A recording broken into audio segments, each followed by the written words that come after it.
College and faith. Can Christianity make an impact on the university campus today?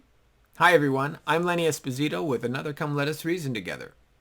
You know, it's no secret that the modern university is a bastion of leftist thought.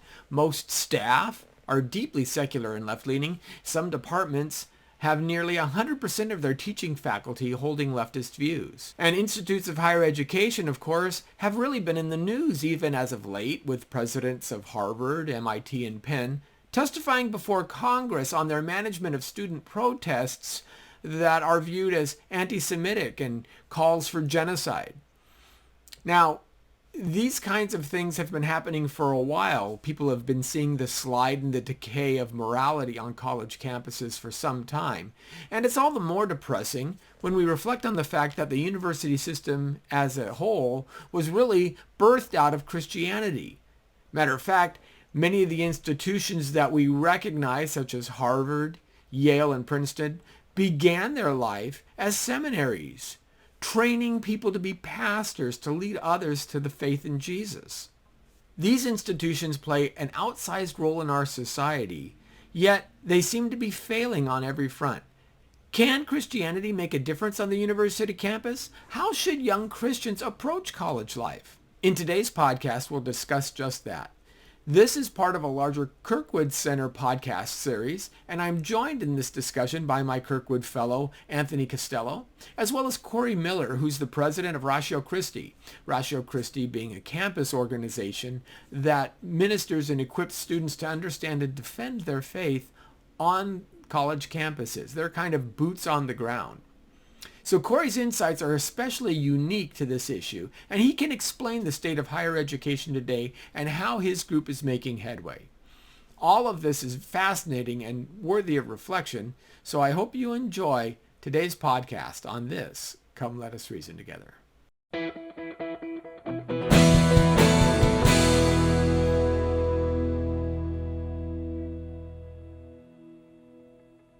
Okay, everyone. My name is Anthony Costello, and this is the Kirkwood Center podcast for theology and ethics. Today, I'm joined by our fellow at the Kirkwood Center, Lenny Esposito.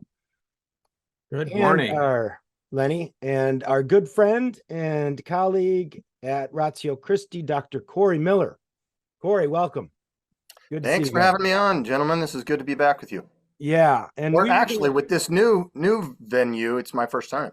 It's a new iteration. It's a new rendition of the old. So Corey, Lenny, and I, we're going to be talking a little bit about campus life right now. What sort of Corey's organization does on university campuses, kind of what we're seeing as sort of maybe a shift in the culture of campus life. And also how Christians can be prepared to engage with students and in the academy. So Corey, before we get into sort of more the meat of our subject today, which is very apologetic-y kind of issue and maybe even one of method and approach, give us a little bit about yourself, your personal background, especially your academic work, and then talk to us a little bit too about Ratio Christi. Give us some updates there as well. Sure. So have 4 graduate degrees in philosophy and theology. Had to go after a PhD twice because the first one didn't quite work out the way I wanted it to. I've written 5 books now, the 5th one coming out this month, and working on a 6th one dealing with from campus to culture, an alternative vision for the future, things that we need to do to act now if we don't want to see this whole thing collapse. But I've been part of Ratio Christi for 8 years as president, been involved with faculty ministry for more than a dozen, but in campus ministry or as a professor at IU or Purdue or Multnomah, taught over 100 college courses. So I've put about the last 30 years, I think, into university life, whether teaching as a student or in parachurch campus ministry. So I'm all about the university. All right. Well, Corey, you mentioned this, and I think maybe this is relevant to our discussion today, that you did have some pushback at your first PhD, and I want to say that had to do with sort of some worldview issues. This was at the University of Purdue, correct? Yeah, Purdue University. That's right. And what were some of the issues surrounding that? What was the pushback on that original iteration of the PhD? Well, I mean, when I got there originally, I realized, okay, I'm not in Kansas anymore, Toto. It's not like when I was at Talbot in the MA philosophy program. It's number one, it's a PhD now, but number two, it's a secular university. Yeah.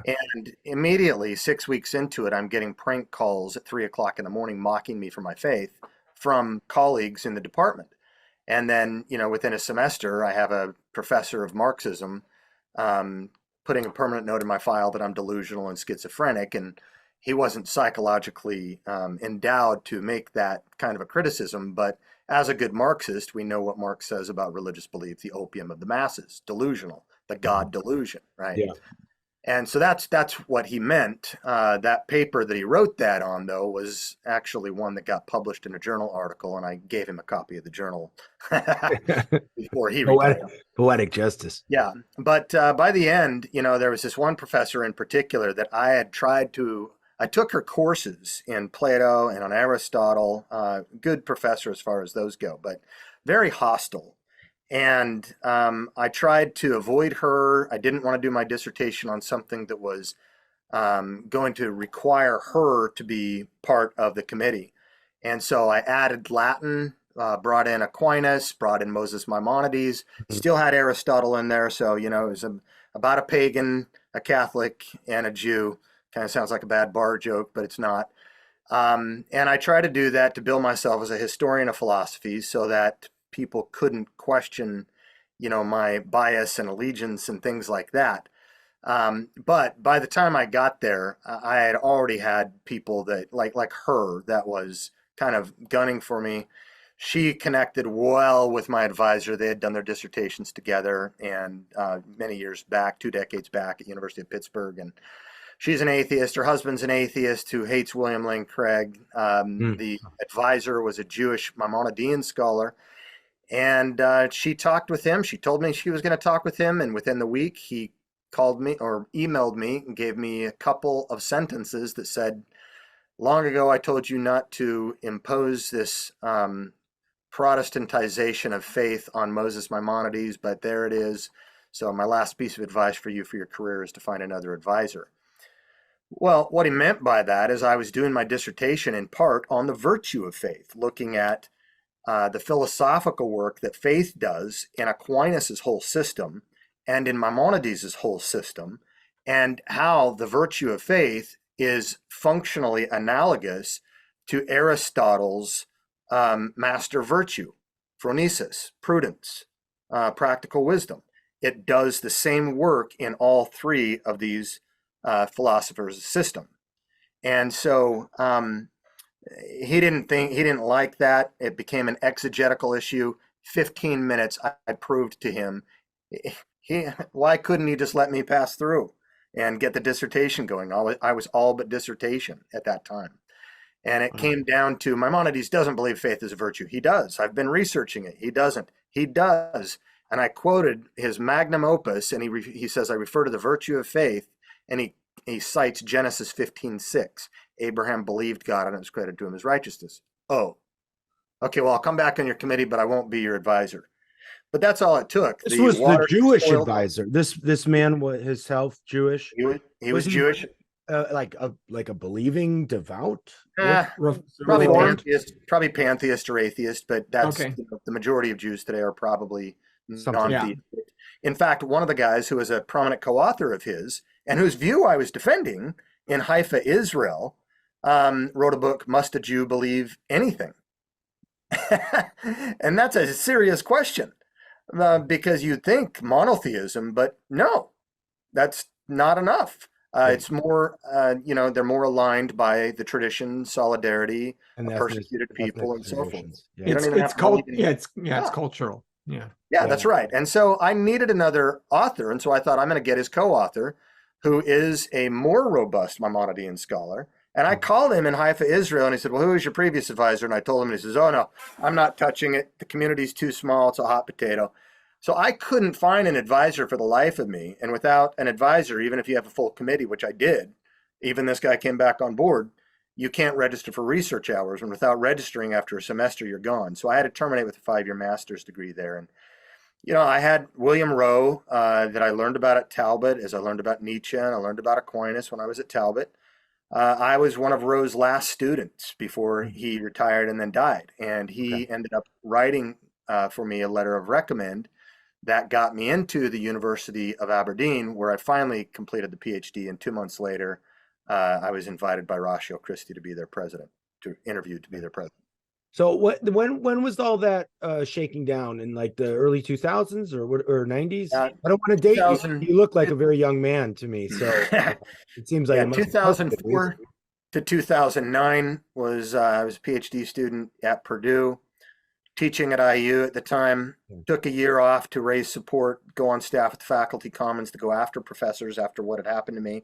Yeah, and continue the professor ministry there at Purdue.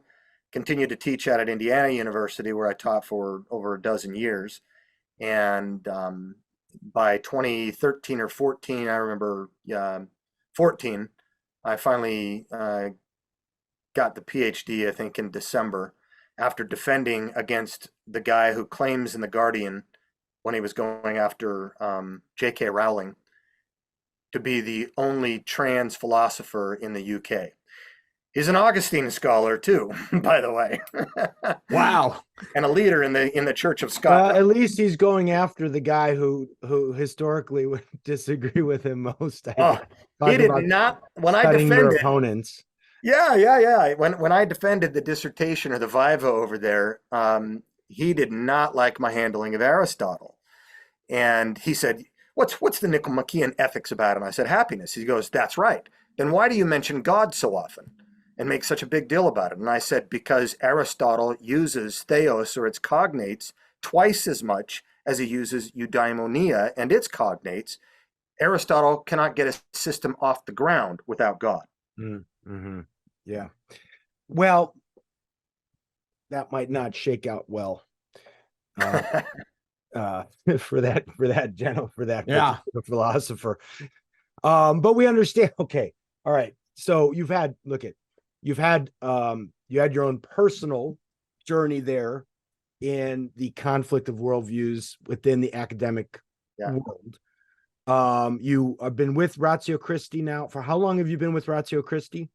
8 years. 8 years with Ratio Christi. And explain to us again the work of Ratio Christi as a ministry. What's its primary focus? Yeah, my first introduction to them was I was headed over to defend my dissertation, and I spoke at one of their chapters at the University of Edinburgh in the David Hume Towers on the moral argument for God's existence, and then defended my dissertation. And that was my first on-site encounter with them. I'd heard about them before, first on-site, which, by the way, this is a freebie, but that building's been renamed since the George Floyd debacle, and it's now called 40 George Square. So even I was curious if there was 40 George. Yeah, 40 is the road number. Oh, they combined two names. Yeah, they got rid of, that's right. And they got rid of David Hume in favor of George. I wonder what Douglas Murray has to say about that. I don't know, but I think the only more provocative thing you could have done was given a talk on miracles at that. Right. Because obviously that's speaking on the moral argument at the David Hume. That's just amazing. Yeah, and so George Floyd impacted the UK in getting rid of Hume because Hume gave a little footnote somewhere that he was a racist, and statues are toppling. Marx's are going up, and Alfred Kinsey's are going up, but other statues are being toppled.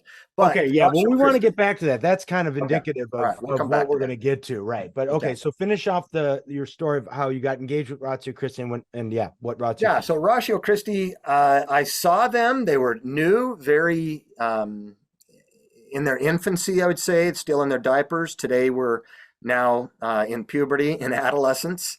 And the mission was equipping students, and I changed it on week one. I added professors. So equipping students and professors with historical, philosophical, and scientific reasons for following Jesus. We modified our mission statement when I came on board because we started finding that many, we weren't just being pushed away by university administrators, but even by church pastors. And so we modified it to be able to speak more rhetorically attractive to the pastors. Thoughtful Christianity, where a thoughtful person is a compassionate person, but also someone that's reflective. So it's both heart and mind. Thoughtful Christianity, transforming lives on campus today, changing culture tomorrow. So I saw this movement as an opportunity, different from Cru that I was involved with, that loved the life of the mind. Cru didn't necessarily love the life of the mind, and I think that's one reason why they've given way to certain levels of mission drift that we can talk about later. Yeah. And they loved the life of the mind. I had already been in litigation as an undergrad and won. I had already been in litigation as a professor at Indiana University, and they had to back away from there. I got exonerated. And I'd gone through what I did at Purdue, and I saw Ratio Christi was kind of like me. God had built me into a fighter. If there's something that I can agree with Marx on, is that he says that philosophers have historically interpreted reality, but the goal is, after all, to change it. Mm-hmm. And I believe in being a Christian activist because we have a good message and we have a good worldview, and we want to at least have a place at the table. If we can get more, great, but at least that. And I saw that Ratio Christi was an organization that was not only about apologetics, and then we quickly put / evangelism on there, so that it is an apologetics evangelism, and we bring on people that are evangelistic apologists. Organization like that can see souls saved by God's grace, but that we see the strategy of the role of apologetics in a culture now that has morphed. It's no longer got Christian background assumptions. That's been gone for at least a generation. We're in Mars Hill. We're not in Acts 2 or Acts 4 or anything like that.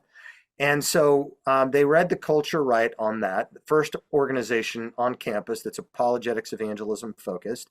And then, boom, right away, we started getting into litigation, and now we've won 4 federal victories, Supreme Court victory, and we are currently still in litigation with the Secular Student Alliance, American Atheists, and the Biden administration's Department of Education. We happen to be in the convoluted position of defending Joe, and they're suing Joe because they sued on Trump's last day. We jumped in as an intervening defendant within 1 week. So we were thinking about buying T-shirts to say we stand for Joe. But that's where we're at. We have a prof ministry. We have a college prep ministry for undergrads, and then we've got our standard college student ministry. And most recently, we just launched last year, so we're in year 2 now, of bringing on PhD students, stipending them when they get accepted at top level Research One PhD programs. Mm-hmm. And training them on how not to be a professor who happens to be a Christian, but a Christian professor, a missional professor. And part of their requirement is then to turn around and do the exact same thing. And so they launch PhD chapters that are not titled Ratio Christi for covert reasons. But they're already doing that at major universities like Rutgers and Baylor, and now we'll launch at 4 more this next semester. Well, that's a great update. I think, Francis Schaeffer explicated this best in the previous generation, how worldviews shift, at least in the Western civilization, through the academy. It's really through the academy that a culture is shaped. And I've relayed this before on other podcasts. There was you go back to the 4th century. Constantine obviously allows for Christianity to be practiced in the empire. Yeah. His son Constantinus was a Christian of some sort. But then right after Constantinus, you get an emperor who, fortunately, by the grace of God, only rules for 3 years. His name's Julian. And he's well known in history as Julian the Apostate, because his main goal is to return the empire back to formal pagan worship and to eliminate Christianity from the empire. And the very first thing he does is shut down all of the Christian schools in the empire, and reinstates pagan teaching in the schools. So he knew as well that the way to shape the generation is through academic training. Beliefs, basically it's the generation that believes that's going to shape the next one. And then, Schaeffer shows in his works how it filters down then out into the popular culture, 30 to 40 years later, whatever. So if we cannot impact, and we discussed this the last time we talked, which is a few years ago now, the ratios of, liberal or leftist professors or non-believers to even conservative professors, and how staggeringly disproportionate those ratios have been for a long time. And if you can't impact the academy in some way, in some significant way, well, then it's no wonder that Barbie is one of your top selling movies right now. Right. Yeah.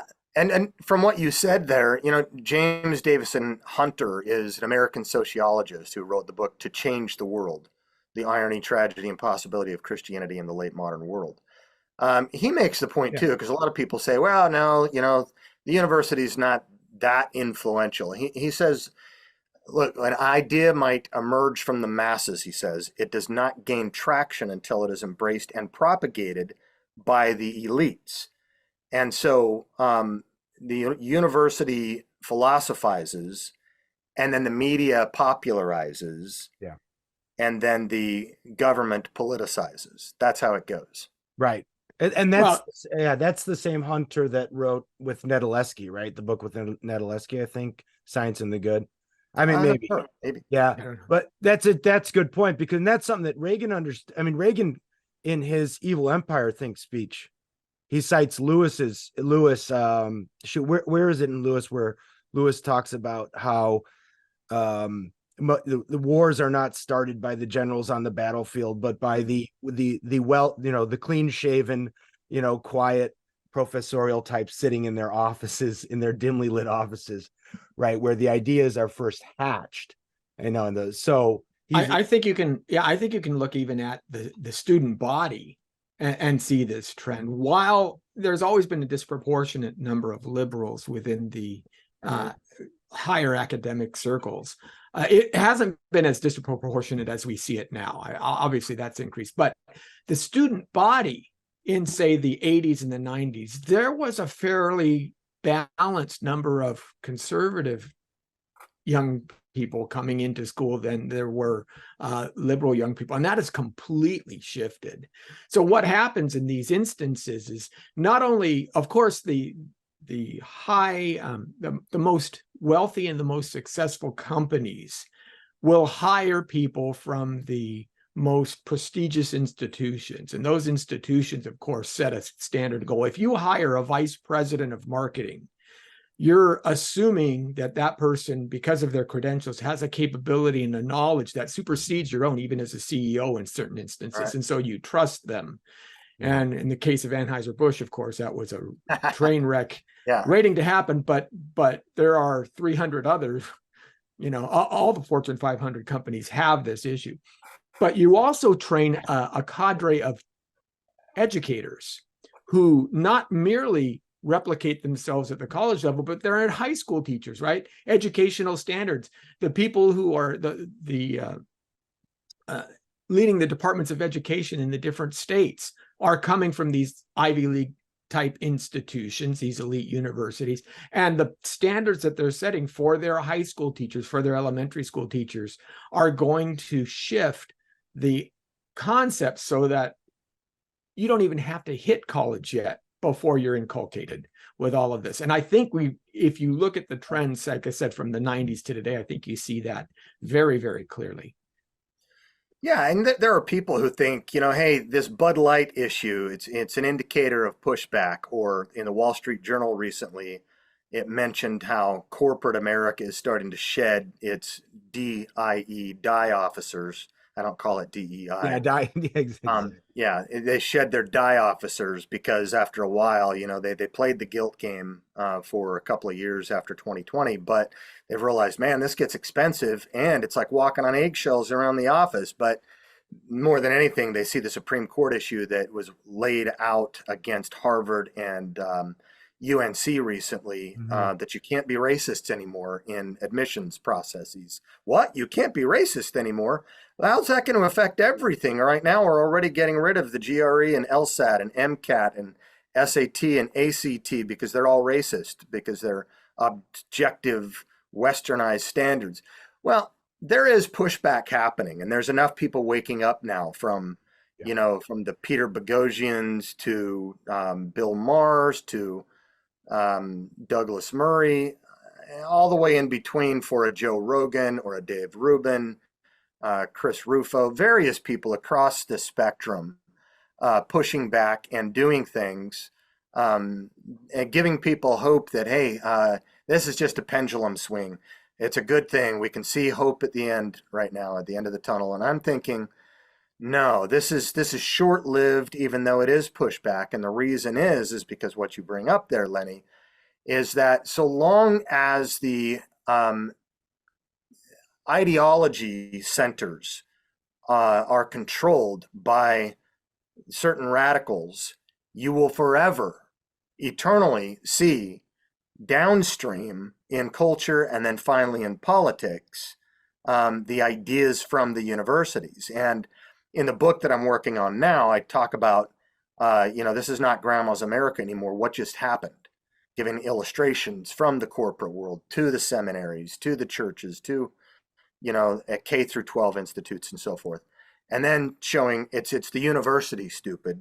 Don't follow the money trail, follow the ideas trail, and it goes upstream to the universities.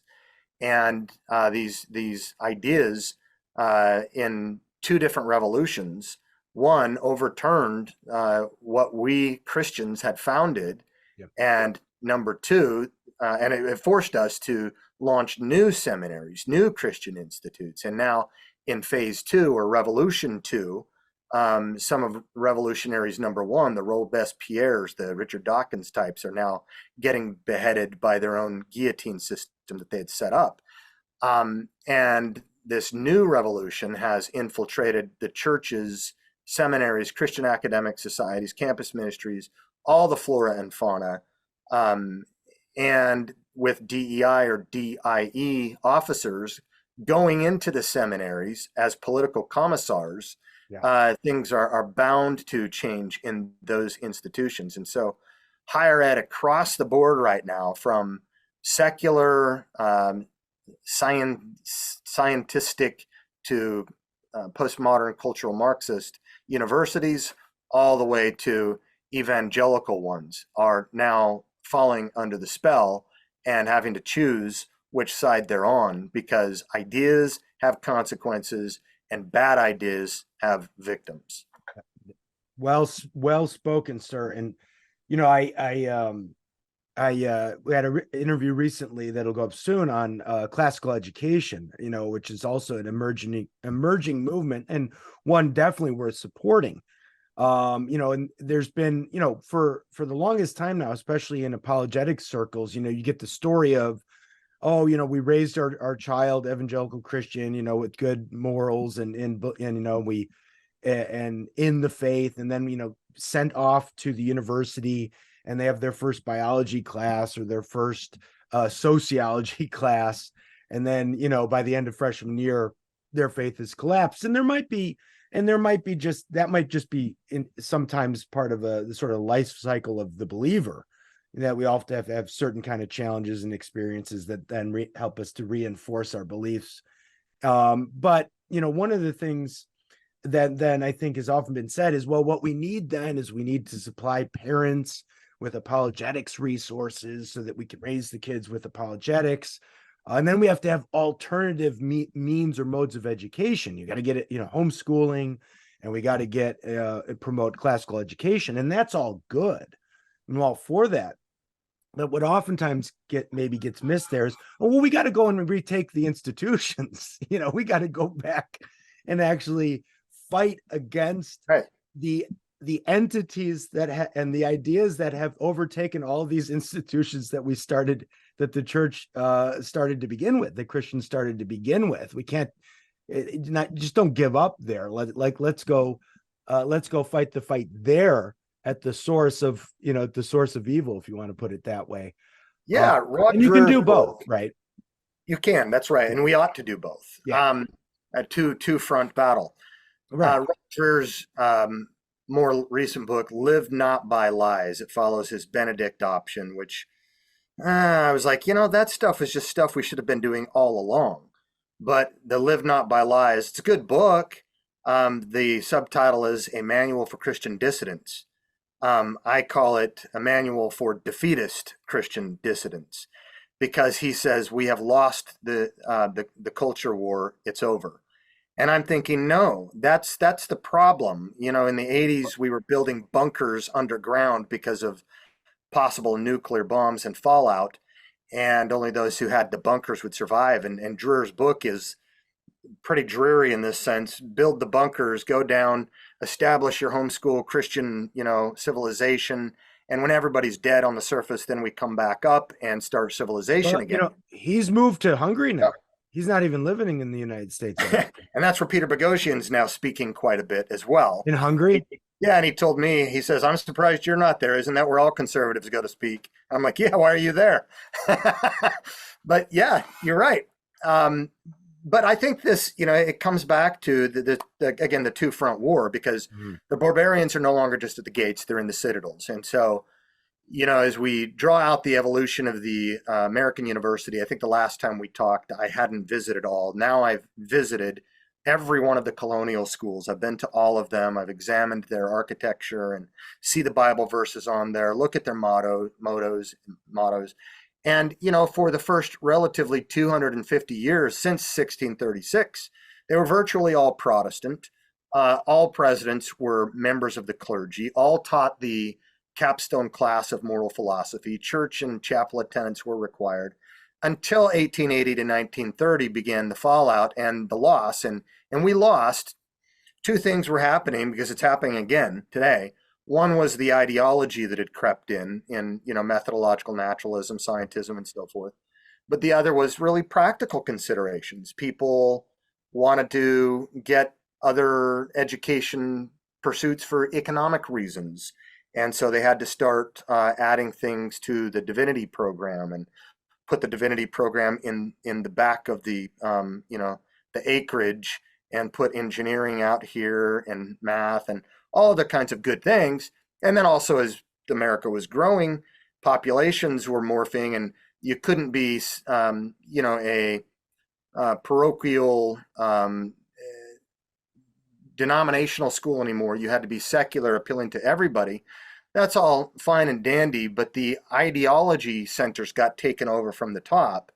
And that's what's happening again. It started, as you all know, through Gramsci's Long March Through the Institutions.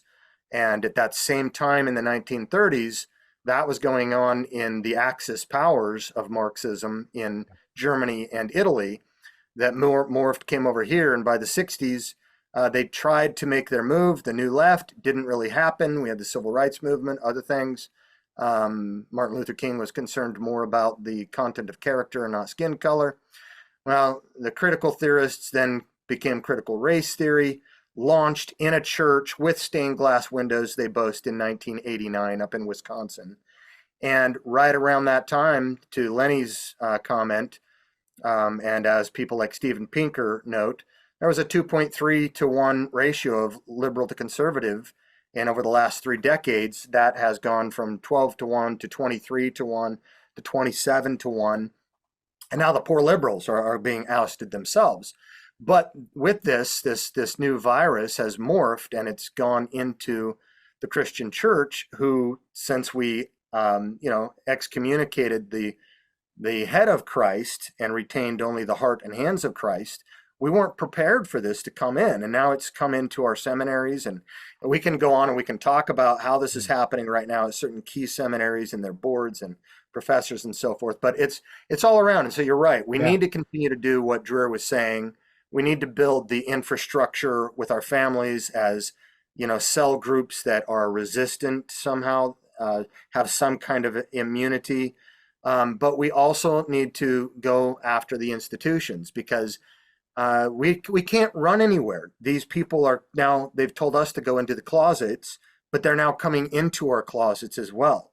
So we need to have a revolution of our own, and we need to do the long march through the institutions, reclaiming as we go, but also tactfully and covertly getting back into the institutions that we founded.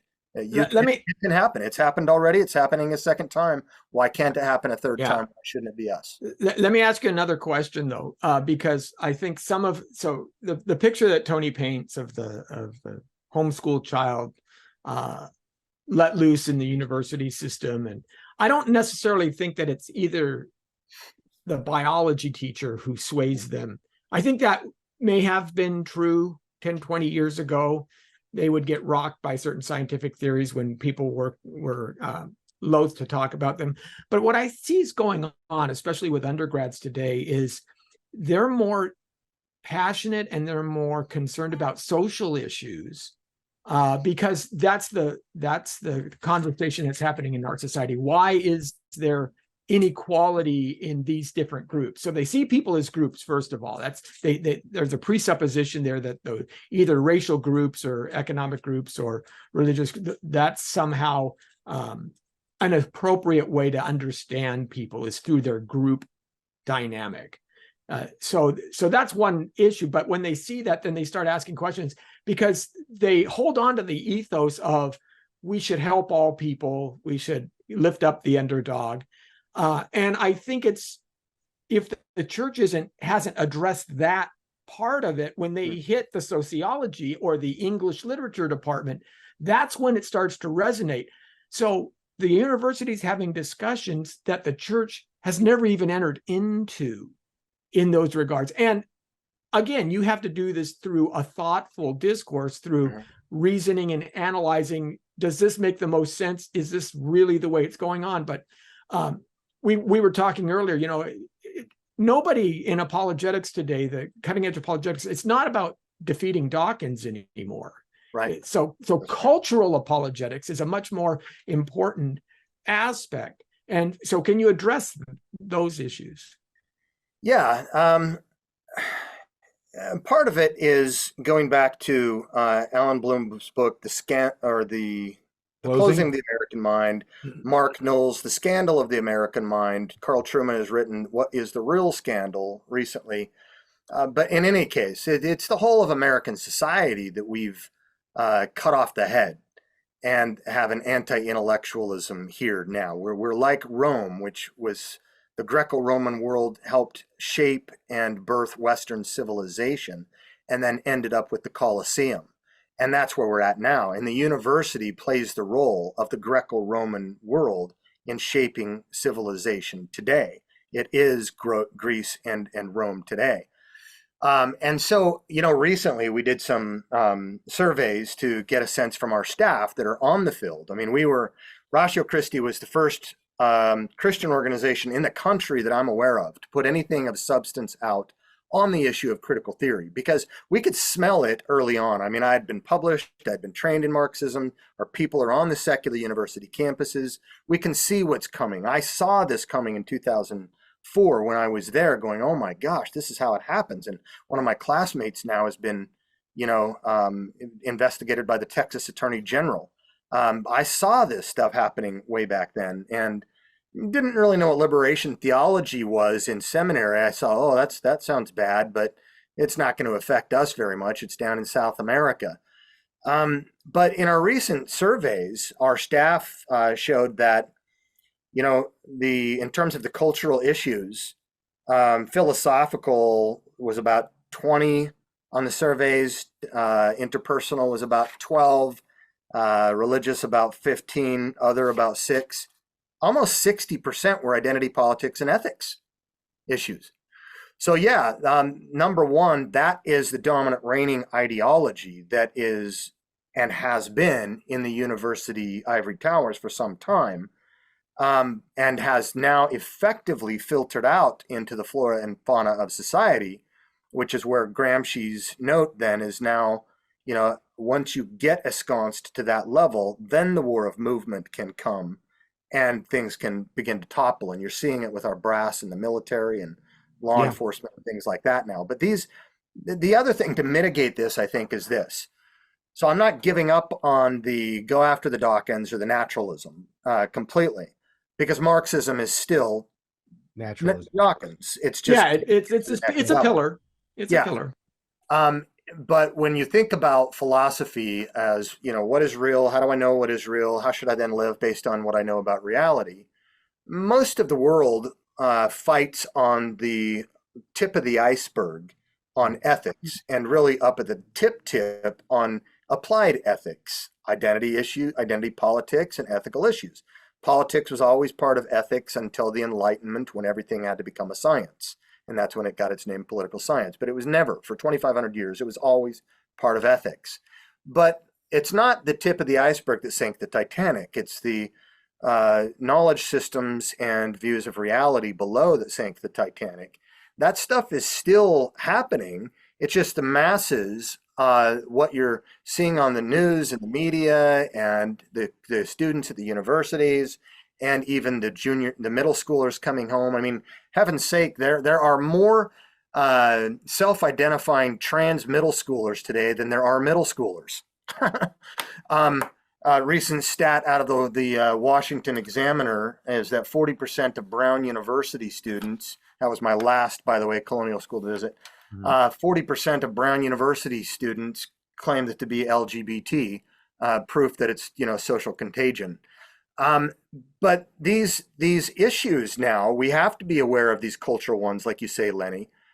You can't do cultural apologetics assuming yesterday's apologetic issues like the problem of evil in science and reliability of scripture. That's classical stuff.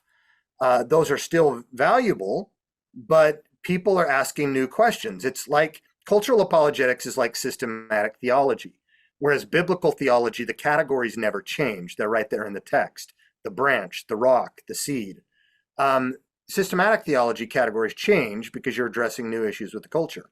Likewise, cultural apologetics, you cannot do apologetics or apologetics evangelism today if you don't understand cultural Marxism today. Yeah. And postmodern cultural Marxism in particular. Yeah, absolutely. Yeah. Well, and Marxism is in this sense, it seems, it's kind of like comparing Marx to Hegel, and when Marx turns Hegel on his head, and Hegel, nobody can read Hegel, nobody understands it. It's super abstract. He's got this view of history. It's a dialectic, just as Marx immanentizes everything that Hegel, in his with his quasi-transcendent view of history. But so you're always gonna, but where Marxism is sort of the rubber hitting the road, right? I mean, it's where sort of these ideas are lived out, and more visceral, more concrete. I think it was Isaiah Berlin, the philosopher of history, who said all societies can be described as a culture trying to live out a metaphysical model. And I think that's kind of that's one accurate way to put it.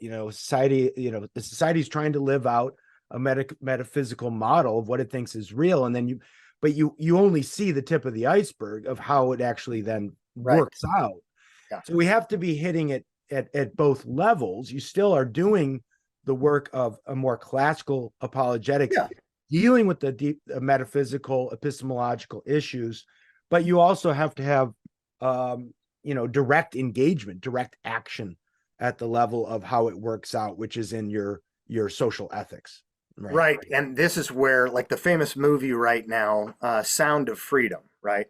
Which we've reviewed, on this channel. Good. That movie is something that we tagged Mm, let's see. 10 years ago, we had William Lane Craig do a huge debate at Purdue. 9 years ago, the year after, we thought, boy, how are we gonna match that? We had 4,200 people. You get the second best debater in, he's already a loser because we just had number one. So what do you do? And we decided, well, let's do something grassrootsy, something that even the pastors will like. Let's do it on human sex trafficking. So we had our big event at Purdue where we brought in an ex-porn star and an ex-sex slave.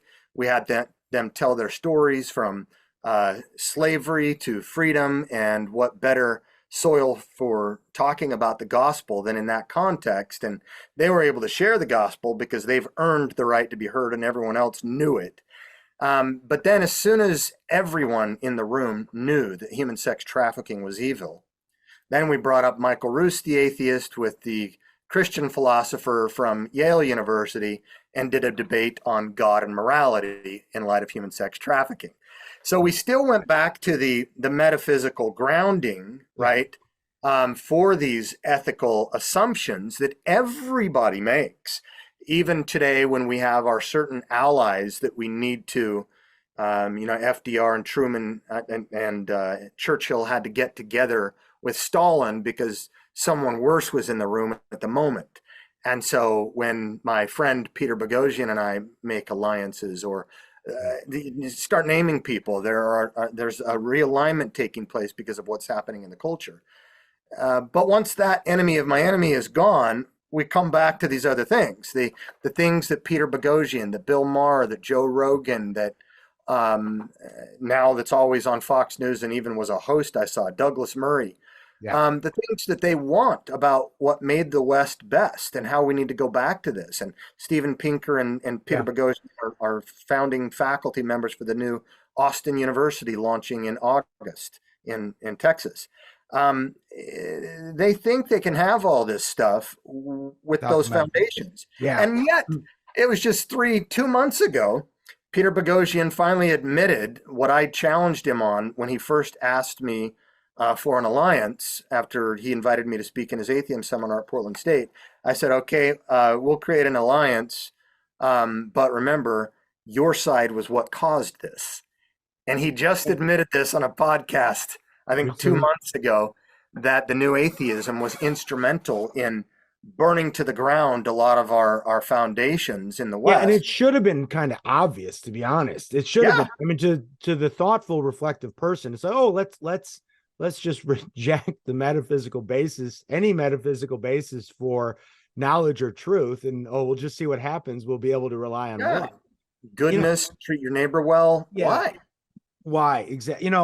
And of course, there was obviously a disconnect between the scientific community and any kind of robust philosophical thinking. Yeah. For several decades. You see that when you go back and watch these interviews or debates with somebody like Krauss up there, or they're just philosophically inept, right? I mean, there was this drastic, we just had Stephen Meyer on with regards to his new book, and he lays it out in the historically how the science gets, disconnected from philosophy or, from metaphysics, and the problems that result there in sort of an ignorant scientific community, at least in one sense, right? Where reasoning is just this instrumental sort of thing that we do. Okay, let's come back to, well, you mentioned a lot of non-believers who were allying with in certain ways, even though, again, what is their metaphysical basis for then thinking we can really turn everything back to maybe sort of the moral conventions that they appreciate? And Stephen Meyer did just have he was talking about an interview that he did with Douglas Murray and Tom Holland, the author, not the actor. Yeah, I saw that last year, but on Peter Robinson's program. Mm-hmm. And he was mentioning some at least some developments with Tom Holland. They call themselves atheistic Christians, right? Christian atheists. Christian atheists. That was the phrase. Yeah. And Meyer called them the new atheists. That they're amenable to religion, they're amenable to Christianity. They're bemoaning or lamenting the loss of the Christian institutions and maybe even a Christian perspective on society and morality. But, at some point you got to kind of take the whole package or not. But let's get back to the issue of Marxism then, the neo-Marxism, the March for the Institutions, then we'll kind of wrap up here because I have other engagements today. Okay, critical theory. You were talking about how, look, this is something that you were aware of early. I started writing on it in 2016 when I discovered the works of Herbert Marcuse and read his magisterial work, I guess, Eros and Civilization. I was like, whoa, and then, then all of a sudden you start to see how, as the sort of scientific atheism we were sort of fighting against in the public sphere, but then we had lost track of what was going on in the sociology departments, in the English departments, as Lenny mentioned, in the history departments, and the creeping in of the neo-Marxist social theory. And so how is this? This cannot be engaged in the same way you engage the logical positivism of the 60s and 70s that then blew up in with the new atheists, and that's sort of like said waning. How to engage in this more social and personal kind of battle on the campuses? It's a good question. There are different kind of foundational issues, different touch point issues with some of these people that adopt the perspectives. You can't, in the past, you couldn't get to the gospel because people would say, well, you want me to believe the message of the man? Yeah, the man is in the book. Yeah, I don't believe the book. Why? Because historical criticism, because of science, blah, blah, blah. Now it's not even that. It's I don't care sometimes about truth. I care about what works. The first indigenous American philosophy, pragmatism. But the old scientism and naturalism of Dawkins, it was so dry and dusty that people needed to cough all the time. This new stuff, even though it's not new, but it's new to us in the culture, it's about ethics. It's about the tip of the iceberg. It's where most people are at. Most people couldn't relate to the dry, dusty chemistry. Even with, Stephen Meyer's intelligent design argumentation, excellent argumentations. Just a lot of people try to wrap their heads around the statistics. They go, wow, I don't know what you just said. It was profound, but whoa, right? But when you're talking about doing justice, when you're talking about George Floyd and racism and burn it all down, right? In the name of justice. Now people have a reason to live. It's said that Darwin gave us a sense of our origin. Marx gave us a telos. He gave us a purpose. And, he's an activist, and people feel good about identifying with a cause, not just dusty, dry doctrine. And that's where I think it's been so appealing. And so appealing inside the church. Again, I remember reading Marcuse in 2004 when I was taking Marxism at Purdue. Again, I was like, "Whoa, this is scary stuff," but I wonder when is it coming here in mass? And liberation theology much earlier, but still has Central South America. But now today, you're looking at, I was just on the website today for the CCCU, Council for Christian Colleges and Universities. Yes. Yeah. On that webpage, they're supposed to unite all the Christian colleges. They've got standard readings in anti-racism that includes, some of the best of Ibram X. Kendi and so forth on that page. And now you're starting to see this in, when I was going to speak at I wanted to speak at Grove City. Going to speak at the only conservative Anglican seminary in the country, and then got disinvited.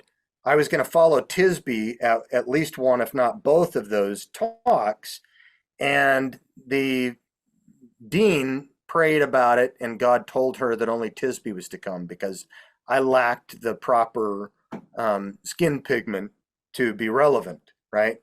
And furthermore, she let the professors, to much their chagrin, know that she was going to hire a dye officer the next year. I've since been informed that they lost funding, and so that didn't happen. But why even have a dye officer in these institutions? Why does Biola University need a dye? Any organization that gets a dye officer spells the death of that institution. And that's what you're finding, is you're finding through these words, these discourses that change the hegemonic narrative of diversity, inclusivity, equity. I mean, shouldn't we all be about that? And of course, here, I think we probably know what those words are are intended to mean by the elitists who dominate the narrative. Yep. But most of the people in the Christian church don't know that. They just see George Floyd and that was wrong, and I'm a racist, you're a racist, aren't we all racist? Like the old Dr. Pepper commercial. Yeah. And so, everybody and their dog capitulates and puts in a political commissar called the dye officer.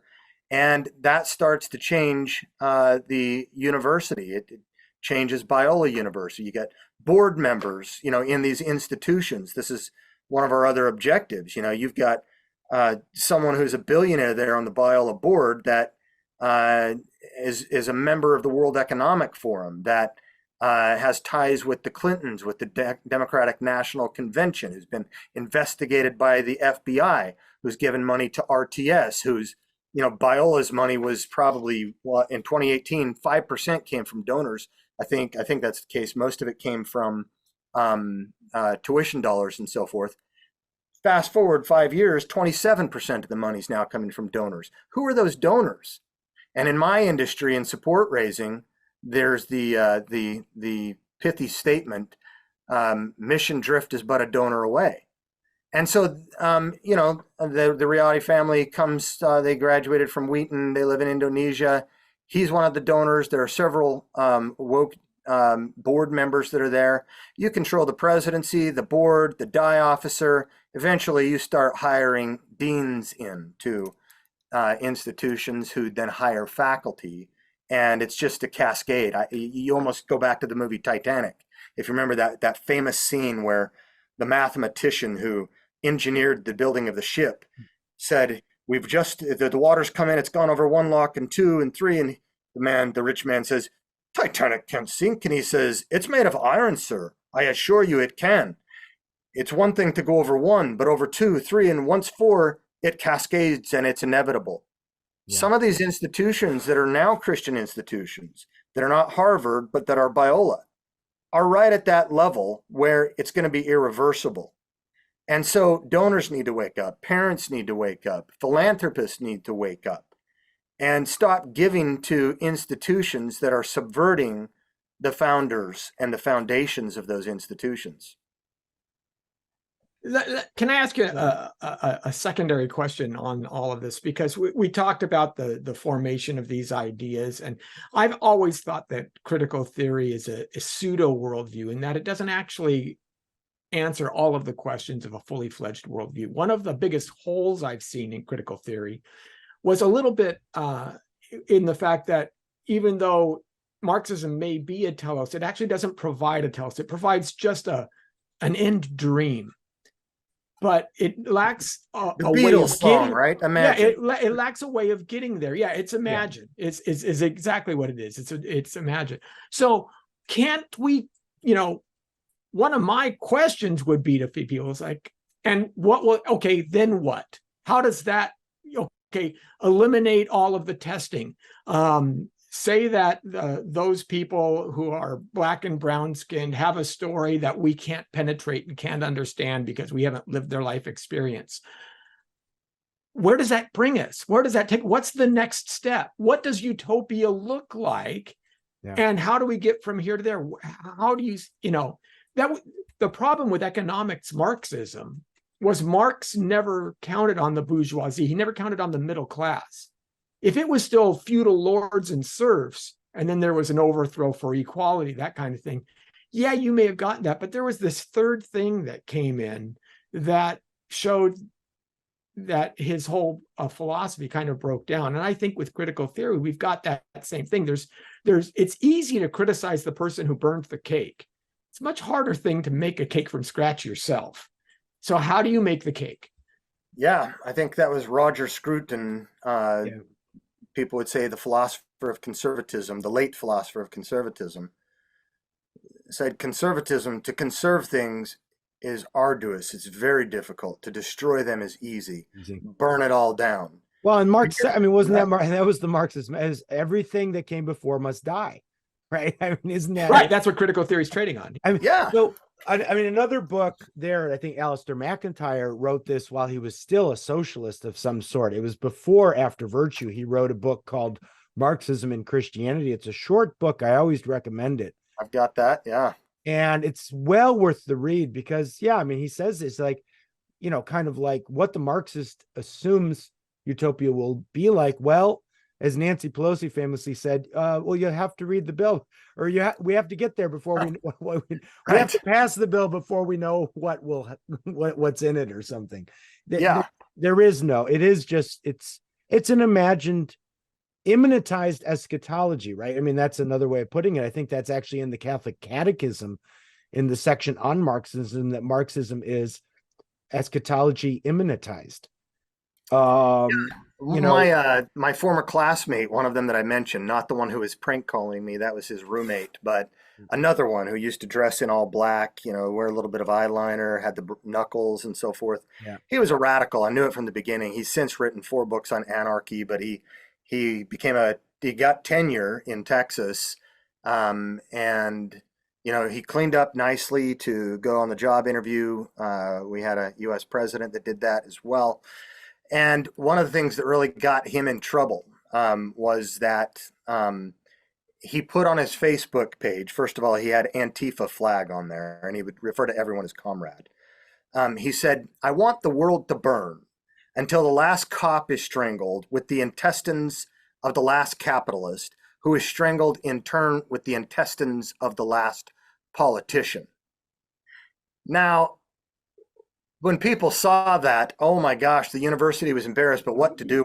He's tenured, right?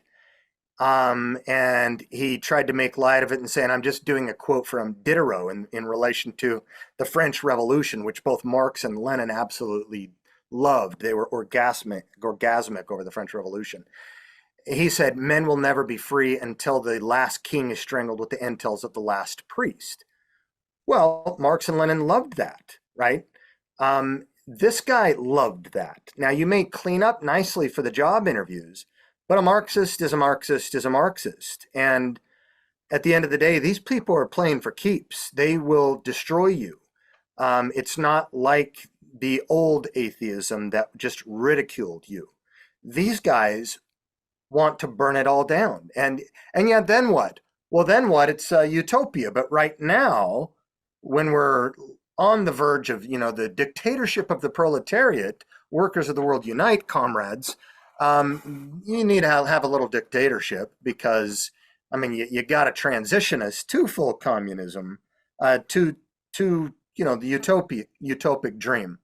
What next? We don't know, but why should it matter? We're pursuing justice. There's a great article, I think it was written in the 60s by a philosopher. I think he was at University of Chicago. Philip Haley, I think, is the name. And I think that the article was entitled, or maybe it was a book, I think it was called From Cruelty to Goodness, where he references one of Himmler's speeches to a group of Nazi soldiers in Poznan, in Poland, about you know, the greatness of the Nazi soul will be shown in that we will be able to finish our work here, which he's talking about the final solution, without any sort of damage being done to our soul or conscience, that we'll be able to do the cruel act of destroying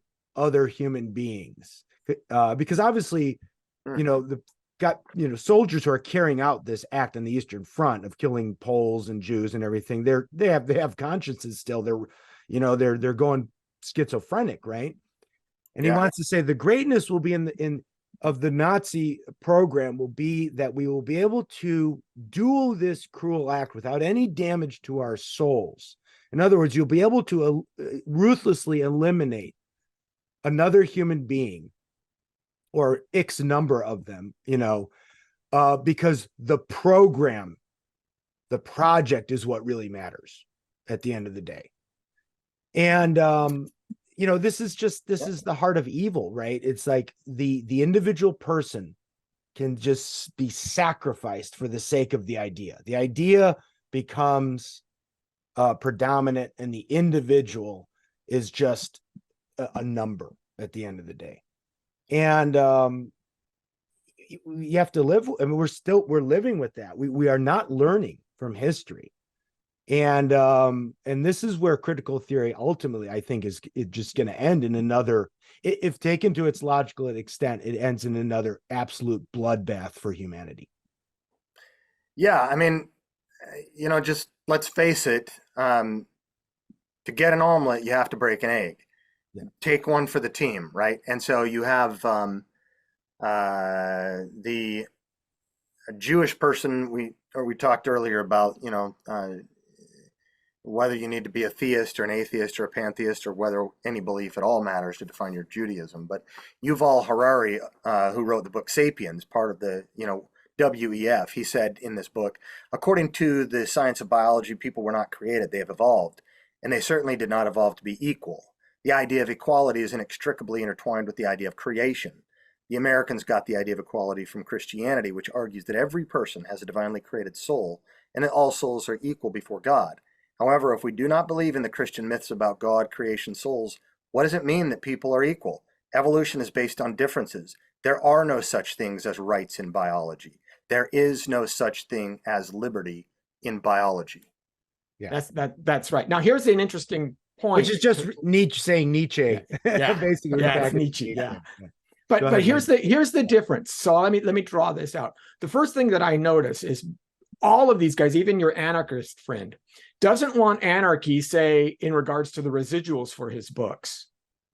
Those he wants to have continue, right? He wants to make sure that the money comes to him. Marxists are the best capitalists at times. They are. Kendi gets what, $25,000 of speaking engagements, or $30,000, something ridiculous like that. He makes $300,000 a year in speaking engagements. Purdue paid him. They paid him more than Robin DiAngelo, but she's a woman, right? Right. Okay. She came in as the second speaker, and then Patrice Cullors, founder of Black Lives Matter, who's a great capitalist. Yeah, 6,000. She's the best. She came in as the third speaker, but Kendi, he was the first one, and he was the highest paid speaker to come. So here's my point. In all of this, it's always they abstract the idea, they apply it to the other and not to themselves. Christianity has historically taught the reverse. Yeah. And let me give you an example.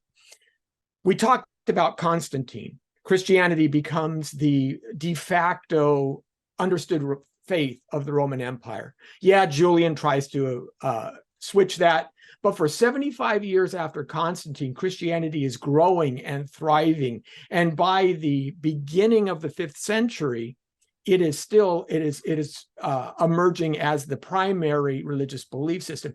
At the same time, the gladiatorial games are still continuing.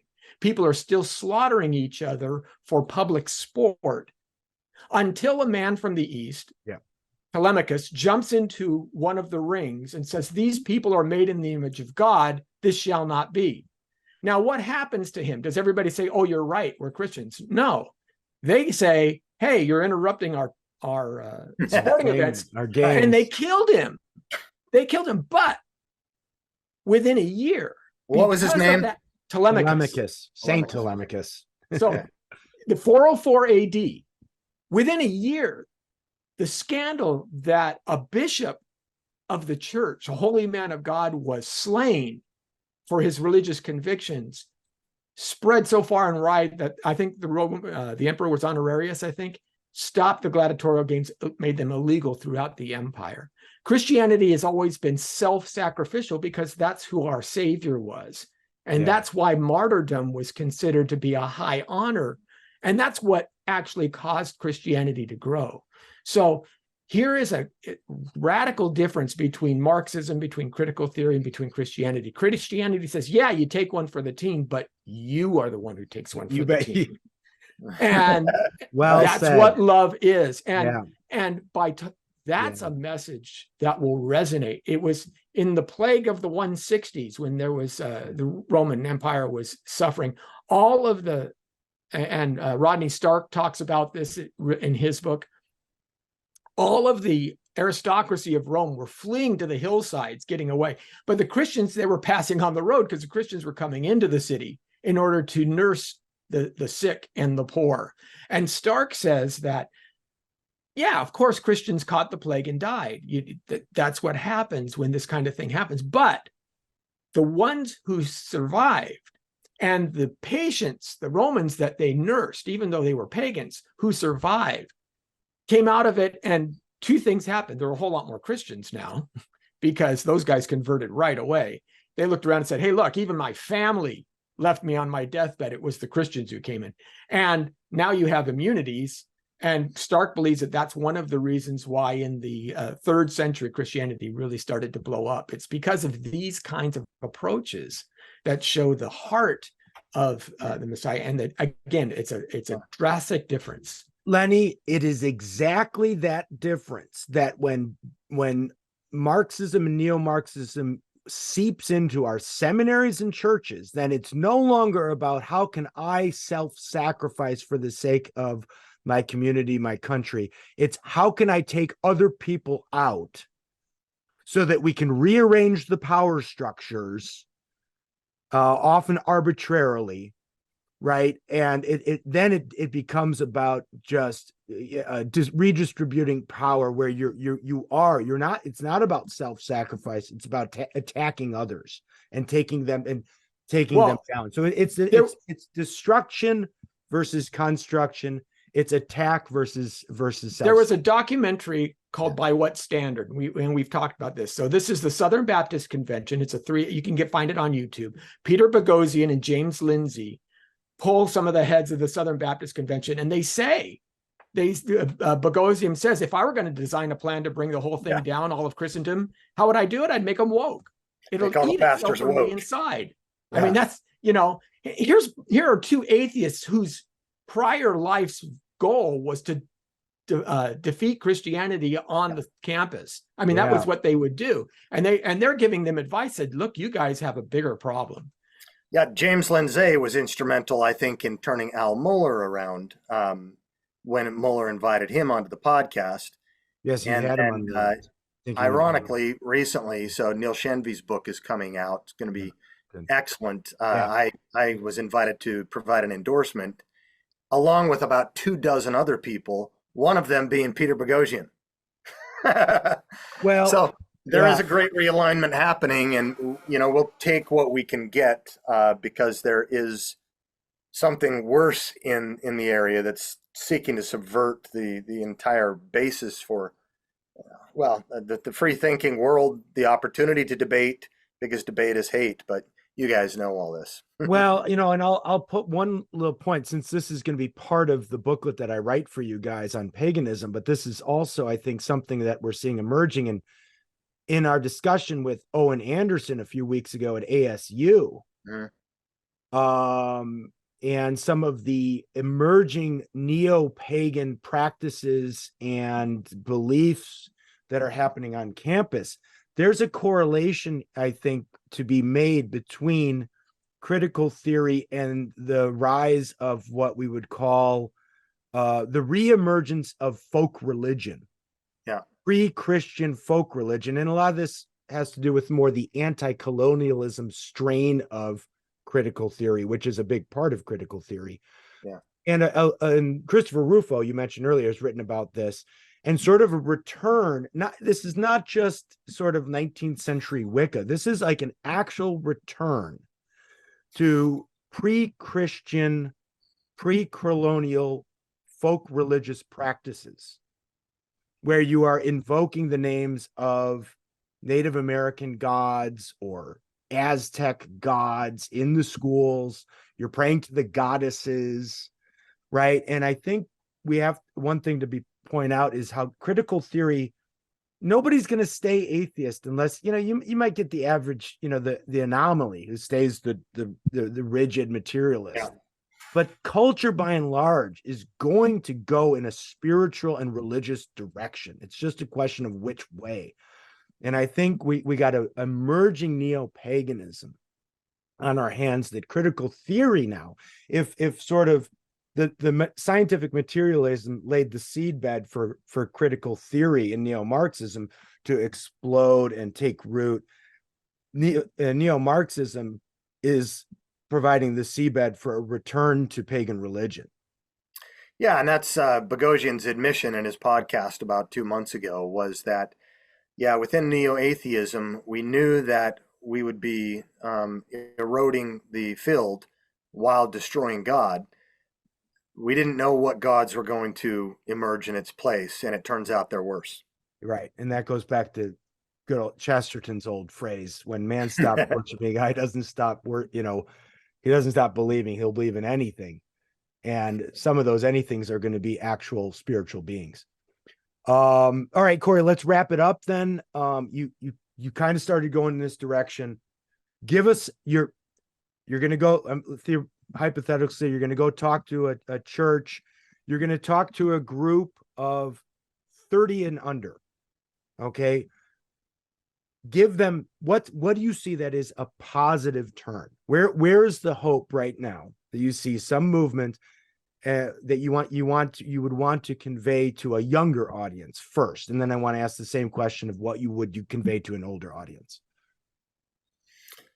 I mean, because so that we don't sound like Rod Dreher and all move to Hungary. Yeah, because of postmodernism, it has cleaned all truth claims off the table, opening things up for potential others.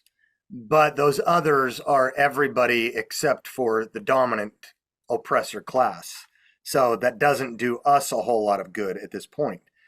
But there is a certain openness with postmodernism that has, created a vacuum, so to speak. There are places where we can step in with that regard. There are still people who love Jesus, and maybe they're progressive Christians, maybe they're liberal, maybe they're nominal Christians, who knows? And you start there, and you start with the commitment to Christ, living the life, the seedbed of the martyrs, or the blood of the martyrs was the seedbed of the church, as we just discussed. But you live the apologetic lifestyle. And then you begin challenging these Christians, the Christian pastors, that skinny jeans and fog machines doesn't have much shelf life, and adopting false philosophies without being able to understand what they are is bad shepherding. Jesus commanded us, not invited us, love God with all your mind. So we start from Christ and then move forward. And then we talk about the role of apologetics and how the hope in 1 Peter, the entire backdrop, first of all, it's a command. And according to our modern sociology, it's back in demand, but it's always been a command in Scripture. But the context of the command is Job's own context. It's Habakkuk's own context. It's Romans starts out, the obedience of faith, chapter 1, chapter 16, and the heart of Romans is 5 through 8, and that core has suffering in 5 and 8. 1 Peter 3 is about suffering and talking about the context in which I would be prepared to give the head, heart, and hands response to anyone who asks. Well, what if they don't ask? Well, you're right. You can lead a horse to water, but you can't force them to drink. But you can give them salt lick. You can put pebbles in their shoes. You can make them thirsty. And you can make them thirsty in part by having what you have, right? Like so many of those early pagans that converted. So we have to, we can't short shift the foundational stuff, the fundamental stuff, and that is the lifestyle apologetic. Love God with our mind. The integrated man ought to be loving God with head, heart, and hands. But pastors, do you realize that part of the shepherd's job is to be able to guard from every wind of false belief? And that entails that you have to know what those beliefs are. And so we have this whole field of Christian thought, apologetics, philosophy, and things like that, that should be part of your obligation. So, I mean, there's a lot of things that could be said, but I think, you know, in the spirit of Epictetus, we have 2 ears and 1 mouth for a reason, so that we listen more. Who is the person that I'm addressing? Is it a pastor who's woke?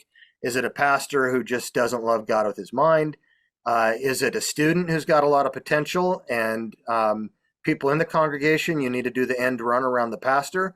So be it. You need to do an end run around academic deans and department heads to get into various people in the seminaries, or do the end run around the administrators at universities. I think it depends on our audience, our context, but we've got to start from the beginning, and that is Jesus, and living the apologetic lifestyle that's attractive, be willing to suffer, as what was the guy Richard Wurmbrand used to say back in the Russian prisons? He used to say, "Bless you, prison. Bless you, prison."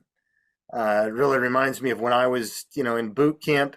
You get dropped to do push-ups, and you stop and you say, "Drill sergeant, thank you for conditioning my mind and my body. Drill sergeant, please Yeah. feel free to do so at any time. Drill Yeah. sergeant, Private Miller requests permission to recover." Yeah. Right? Embrace There's the a suck. sense, yes, and there's a sense in which Embrace it. suffering is what we signed up for. Philippians Yeah. 1:29. It's part of Job. It's part of Habakkuk. Suffering in the providence of God. We're going to have to go through suffering, and we ought to like the result that it's going to form our souls, and we ought to not see this world as our home. But we have a job to do, and we need to be strategic about it. We need to be faithful about it, and we need to raise up our families, but we also need to reclaim the institutions. Amen. Yeah, that was great. Let's leave it at that. Corey Miller, it's always a pleasure to see you. God bless you, Yes, and well. hopefully our paths will cross in person soon, somewhere in the country. And but we look forward to maybe doing another couple episodes with you. It's always good to see Amen. you. All right. All right.